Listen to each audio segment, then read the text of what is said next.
이에 모세와 모든 선지자들의 글과 글로 시작하여 모든 성경에 쓴 바 자기가 가는 곳을 자세히 설명하시니 그들이 서로 말하되 길에서 우리에게 말씀하시고 우리에게 성경을 풀어 주실 때 우리 속에서 마음이 뜨겁지 아니하더냐 하고 누가복음 24장 27절 32절 말씀이었습니다. 성도 여러분, 이곳은 제가 가끔 올라와 기도하는 산 정상입니다. 제가 좀 젊었을 때 교회가 예배당이 여관 빌딩 숲에 있었습니다. 그래서 소리내서 기도하고 부르짖어 기도하고 싶은데 기도할 수가 없어서 공원이나 산에서 기도하면 좋겠다 싶어서 가까운 산을 물색하던 중에 이곳에 와 보니까 너무 산이 아담하고 시내가 내려다 보이고 또 산 정상이고 해서 너무나 좋았습니다. 그래서 낮에 이곳에서 기도하기로 결정하고 하나님께 기도하고 내려갔다가 밤 12시에 이곳에 올라왔습니다.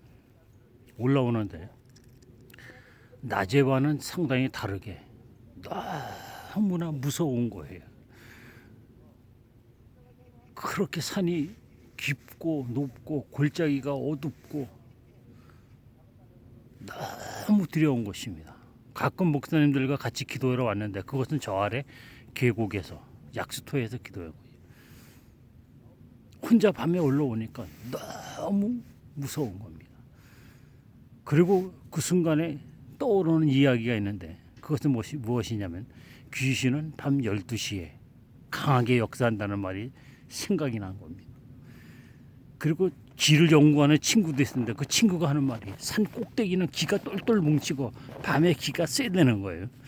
참 기가 똘똘 뭉치는 자리에다가 밤 12시니까 그렇게 두려울 수가 없어요.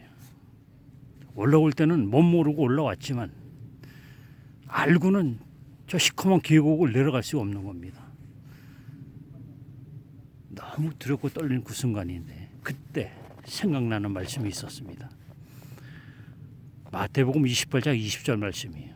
볼지어다 내가 세상 끝날까지 너희와 항상 함께 있으리라 하시는 그 말씀이 생각나는데 거기서 항상이라는 그 말씀이 탁 떠오르는 거, 마음에 꽂히는 겁니다. 그러면서 믿어지는 거예요. 주님께서 이 시간 이 말씀을 나에게 감동으로 주셨다고 믿어지는 겁니다. 그러면서 마음의 가슴이 짜릿한 감동이 느껴지는 겁니다. 마음이 막 뜨겁기도 하고 짜릿한 느낌, 너무나 감격스럽고 그 말씀이 떠오르고 주님께서 이 말씀을 나에게 주셨다고 믿어지는 그 순간과 그 직순간의 직전과 직후가 너무나 다른 것입니다. 그 직전에는 공포, 두려움, 견딜 수 없음 그런 상황이 있었는데 그 말씀을 감동이 온 직후는 너무나 마음이 편안하고 그 무서운 두려움이 다 어디로 사라지고 마음이 너무 편안해지는 겁니다. 너무 즐겁고 행복한 겁니다. 주님이 나와 함께하고 계시다는 것, 내 곁에 있다는 것, 지금 나와 함께하고 계시다는 것이 확실하게 믿어지는 겁니다. 주님이 이 말씀을 나에게 생각나게 하시고 감동을 주셨고 또는 사실이 믿어지고 주님이 나와 그 말씀대로 함께 하시다는 것이 믿어지는 겁니다. 믿어지면서 마음에 감동이 오고 확신이 오는 겁니다. 그러면서 나에게 큰 변화가 왔어요. 근심, 걱정, 두려움. 왜 내가 밤에 부르짖어 기도하려고 산에 왔겠습니까? 이제는 문제가 되는 게 아니에요. 문제를 넉넉하게 나는 감당할 수 있다는 확신이 세워지고 주님이 함께하다는 것으로 인하여 너무 행복한 겁니다. 그래서 밤새도록 기도하고 내려갔던 그것이 기억이 납니다. 아주 오래전 이야기입니다. 그런데 다시 세상에 들어가서 생활하는 동안 또 잘못을 하고 실수하고 또 죄를 짓기도 하고 그럽니다. 이번에는 집에서 방에서 간절히 기도했습니다. 기도하면서 속에 생각이 나더라고요. 이런 생각이 들더라고요. 이 죄는 용서받을 수 없는 것이라는 생각이 되어집니다. 그건 바로 그 순간이었어요. 요한일서 1장 9절 말씀이 또 떠오르는 것입니다. 그러면서 거기서 만일 우리가 우리의 죄를 자백하면 저는 미쁘시고 의로우셔서 우리의 죄를 사하실 것이요 모든 불의에서 깨끗게 하실 것이라고 했는데 거기서 모든이라는 단어가 확 와닿는 겁니다. 모든. 그러면서 주님이 이 시간 이 말씀을 나에게 감동으로 주셨다고 믿어지는 겁니다. 이 믿어진다는 게 참 신비로워요. 그러면서 모든 무거운 죄짐이 다 사라지고 주님 앞에 너무 감사한 겁니다. 주님과 너무 친밀해졌다는 것이 믿어지고 죄책감이 다 사라지고 그 모든 악습들 다 끊어버리게 되고 나에게 변화가 왔다는 걸 느낀 그런 적이 있습니다. 주님은 말씀을 통하여 우리와 교제하십니다. 말씀과 기도를 통하여. 하나님은 하나님의 방법을 사용하여 우리와 교제하십니다. 하나님이신 예수님이 왜 사람으로 세상에 오셨겠습니까? 그는 하나님의 본체시나 하나님과 동등됨을 취할 것을 여기지 아니고 사람의 모양으로 나타나사라고 빌립보서 2장에 기록하고 있잖아요. 우리와 교제하기 위함이요. 주님은 말씀과 기도를 통하여 하나님의 방법으로 우리와 교제를 하십니다. 그런데 주님과의 교제는 끝이 없습니다. 이런 식의 간증은 이루 말할 수 없이 많아요. 제가 여행 중에 모스크바 호텔에서 기도할 때입니다. 한국에 오기 직전에. 한국에 가면 내가 알바를 하고 일자리를 찾아야 되는데 이 나이에 무슨 일을 할 것인가. 일자리가 뭐가 있겠는가. 간절히 기도할 때 시편 34편인가요? 34편 10절 말씀이 또 그때 떠올랐습니다. 호텔 침대 위에서 무릎 꿇고 기도할 때입니다. 젊은 사자는 굶주릴지라도 여호와를 찾는 자는 모든 좋은 것에 부족함이 없으리로다. 그 말씀이 막 떠오르면서 믿어지는 거예요. 주님이 이 말씀을 내게 감동으로 주셨다는 것이 믿어집니다. 아, 주님이 말씀으로 응답해 주셨구나. 분명히 나에게 좋은 일이 있을 것이다. 그리고 국내에 와서 좋은 곳에 취업이 됐습니다. 이루 말할 수 없이 많아요. 집에서 또 기도할 때입니다. 방에서 누워서 기도했습니다. 서서 일하든 누워서 하든. 내가 너무 나의 신앙이 예수 중심이 아닌가. 성삼위자 하나님은 동등하신데 너무 예수 하는 거 아닌가 하는 그 생각이 들었는데 누워서 간절히 그렇게 기도하며 누워 있을 때 그때 또 주님이 주신 말씀이 있어요. 요한복음 15장 4절 말씀입니다. 내 안에 거하라. 나도 너희 안에 거하리라. 이문수 두려워하지 말고 너 주님을 향한 예수를 향한 너의 그 열정과 사랑은 지극히 정상적인 것이고 네가 그 믿음을 끝까지 가지고 있을 때 나도 너희 안에 있어서 너를 지켜줄 것이니까 두려워하지 말라는 말씀으로 받아들여집니다. 마음이 평안해졌고 그리스도인이란 어떤 사람인지에 대해서 좀 더 깊이 깨닫고 이해하는 계기가 되었습니다. 주님과의 교제는 꼭 산에서만 또 공포의 순간이라든지 위기의 순간에만 있는 것이 아닙니다. 일할 때였습니다. 내가 지게차를 타고 일을 합니다. 지게차를 타고 일을 하는데 그런 말씀이 문득 떠오릅니다. 마태복음 24장인가요? 예수께서 가라사대 너는 마음과 목숨과 뜻을 다하여 주 너희 하나님을 사랑하라 하셨으니 이것이 크고 첫째 되는 계명이요 둘째도 는 그와 같으니 네 이웃을 네 몸과 같이 사랑하라. 이것이 율법과 천지의 대강령이니라. 주님이 하신 말씀이 생각이 납니다. 그러면서 제가 깨달음을 갖게 되었습니다. 무엇을 깨달았냐면 그리스도인은 주님의 가르치심을 따라서 하나님과의 관계와 사람과의 관계를 잘 가져야 이것이 좋은 신앙이로구나. 그걸 깨닫게 되었는데 그 말씀이 자꾸 잊혀지지 않고 며칠 동안 계속 내 뇌리에 맴도는 것입니다. 주님이 무슨 뜻이 있어도 이 말씀 계속 생각나게 하실까. 그러다가 크게 깨달은 바가 있습니다. 이문수 너는 기도도 많이 하고 말씀도 연구 많이 하고 묵상도 많이 하지만 너는 사람과의 관계를 좀 등한히 한다. 내가 이것을 주님이 마치 그렇게 말씀하시는 것처럼 그걸 깨달게 된 것입니다. 말씀 열심히 보고 기도 열심히 하고 예배 열심히 드리고 그렇다고 해서 신앙이 좋다고만은 볼 수 없다는 걸 깨닫게 되었습니다. 하나님과의 관계만 좋다고 해서 신앙이 좋다고 볼 수 없습니다.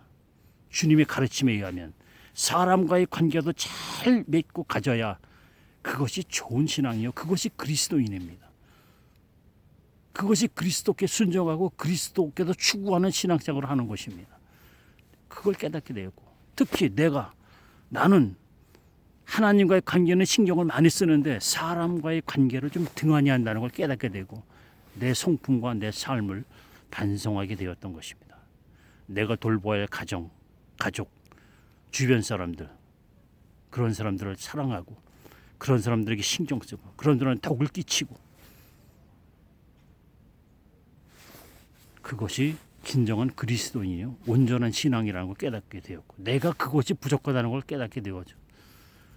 주님께 그래서 기도했습니다. 주여 내가 나를 반성하고 이제는 주님의 뜻을 따라서 정말 사람들과의 관계를 잘 맺는 그런 신앙을 갖기로 결단을 하고 기도해요. 그제서야 마음에 평안이 온 겁니다. 주님과의 교제는 이렇게 말씀의 감동 또 기도 중에 주님과의 교제가 이루어지는 것입니다. 얼마 전에는 또 오랜만에 산에 올랐습니다. 내가 심야 근무를 하는 밤에 몇 년 만에 산에 올라오는데 또 두렵더라고요. 밤에. 그때 내게 예상치 못한 말씀의 감동이 왔습니다. 그것은 바로 사도행전 1장 8절 말씀. 내 증인이 되리라 는 말씀이 떠오르며 크게 감동이 된 것입니다. 처음에 산에 올라갈 때처럼 뜨겁고 가슴이 짜릿한 감동이 오고 주님이 이 말씀을 내게 주셨다는 것이 확실히 믿어지는 거예요. 내 증인이 되리라 하는 말씀입니다. 나의 삶에 변화가 오겠죠. 이루 말할 수 없이 많습니다. 그러면서 그 위에도 또 교회에서 예배당에서 간절히 기도할 때였습니다. 내가 이제 나이 60이 돼가면서 내 삶 전체에 반성이 오더라고요. 어떤 사건을 놓고 회개하는 것이 아니라 내가 잘할 수 있었는데 그렇지 못했다고 하는 부분들 이러한 것으로 인한 아쉬움 그것으로 한 달간 고민하면서 회개했습니다. 오늘은 결정을 봐야겠다고 하고 예배당에 가서 기도할 때입니다. 그때 주님이 고린도후서 5장 17절 말씀 생각나게 하셨습니다. 그런 중 누구든지 그리스도 안에 있으면 새로운 피조물이라 하는 것입니다. 그때서야 내 마음에 큰 짐이 덜어지고 후회도 아쉬움도 다 사라지고 내가 주님이 나를 새롭게 해 주셨다는 사실이 확실히 믿어지는 거예요. 여러분 말씀의 감동은 우연이 아닙니다. 자기 자의식 현상 그것도 주님이 쓰시는 것입니다. 오늘 말씀해 보십시오. 부활하신 주님께서 시간과 공간을 초월할 수 있는 그 몸으로 부활하셨어요. 주님이 나타나시기도 하시고 사라지시기도 하시고 부활하신 몸으로 무엇을 하셨습니까? 제자들에게 나타나셔서 제자들에게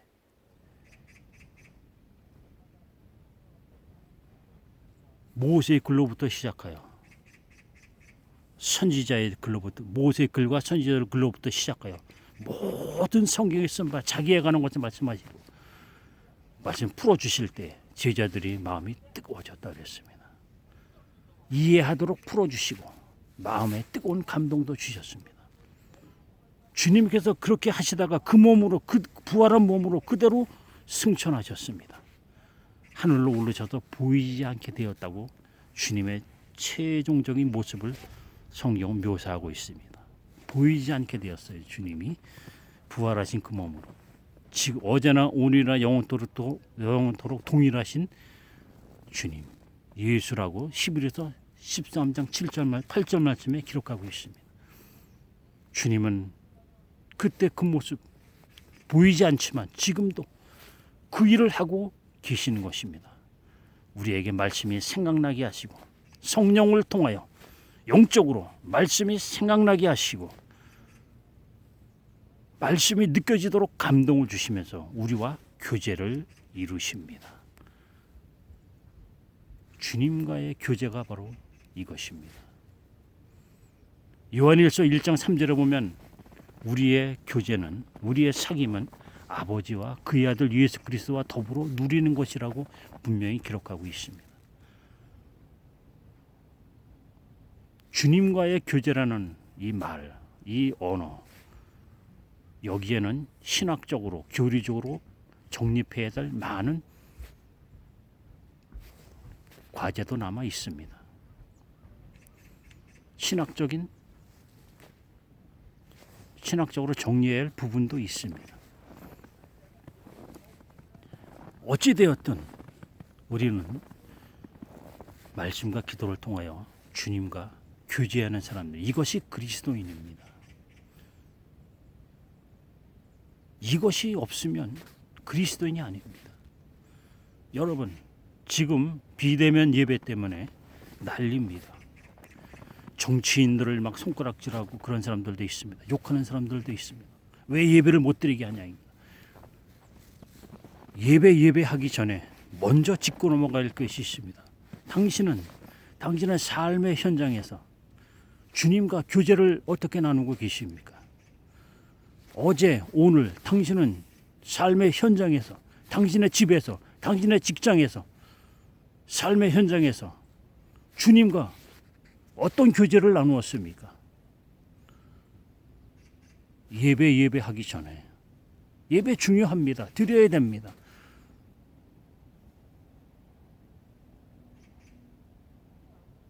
그러면 당신의 삶의 현장에서 주님과의 교제는 어떻게 된 것입니까?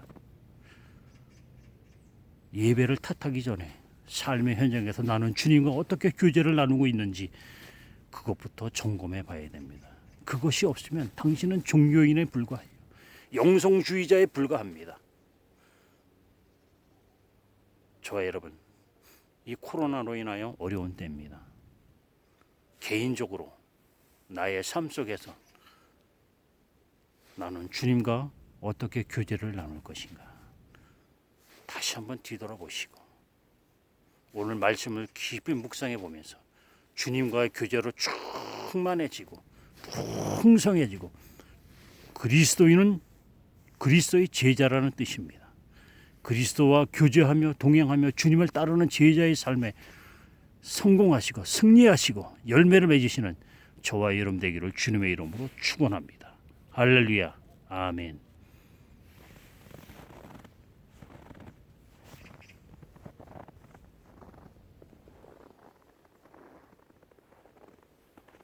할렐루야.